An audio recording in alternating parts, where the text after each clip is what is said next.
Hi, my name is Emihle and I'm a poet, writer and essayist. What ignites a spark in my soul is creating in totality. So whenever I just tap into writing and I find my emotion, then I'm just lost in the world of just creating, because I am essentially creating a world that I would love to see, but just in word form. At my happiest, I am probably journaling. I think expressing my emotions in the most raw form and not having to think about how people perceive them just allows me to just be. So I am contributing to myself, which essentially will pour out into what I give out to the world, So yeah. A time when I was having a challenge within my creativity, or writing rather, was probably when I was too worried about what people think about my art. I think it is good to think about what the community needs in sense of what you're contributing towards your art, but I think forgetting the why was the main problem. So deviating from that definitely did cause a major problem. But one way I overcame it was just getting back to my why and remembering the reason I started in the beginning.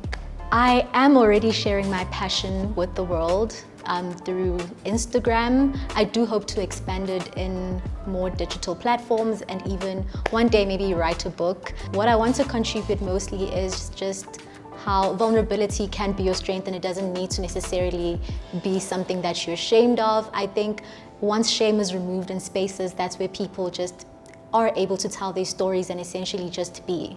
So yes. If resources were not something that were blocking me, I think the first thing I would do is probably release a chapbook. But most importantly, I think for me, pouring back into Black communities is a very essential thing for me. So I'd probably start in the village where I come from, in Spread in Eastern Cape, and just create more recreational spaces where children can go, because there's a high rate of teenage pregnancy, there's a high rate of drug consumption. So I think where spaces where kids can play sports, can create, will just allow them to just focus on something more different than just having to go home, cook, and do the essential chores. So that also allows kids that come from, small beginnings in places with no sense of creativity, not necessarily a sense of creativity, but spaces where that is allowed or that is seen as a future would be just amazing for me. My parting words are, I think because of the season I am in right now in my life, just remember your why, remember why you started, and put the source in front of everything. So if your source is God, then let that be the thing you lead with. Just feed your soul first before you can pour out to anybody else. What I would tell me 5 years from now is that it is all going to work out. You don't need to panic. God is already aligning it in the way that it needs to be. Just have hope.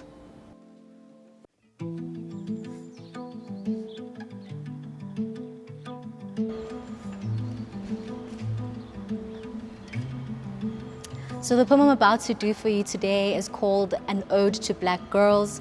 This is a memoir to the matriarchs that I've been raised by, which are strong Black women who have just nurtured me and taught me very strong values in life that I still carry on today. This is an ode to Black girls who are not found desirable by the seeds their wombs continue to nurture and birth.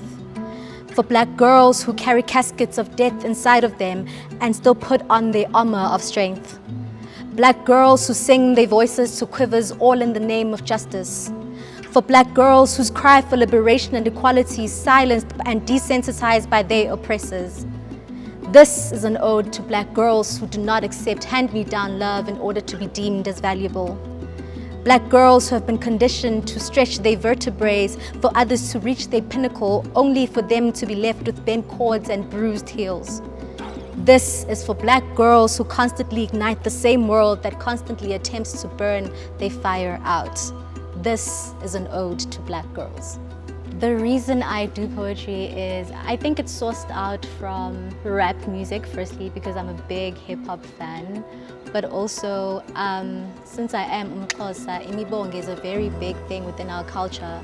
So for me, poetry started off as a sense of expression, and I think I also enjoyed the fact that it could just be one paragraph and that was enough.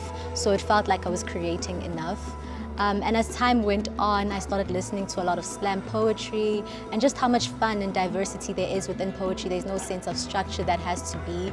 You just do you. So I just enjoy that in a sense of I can create as many stories as I want to, and I don't have to consistently follow through with one storyline after each page. So it's like recreating a world in each and every day for me.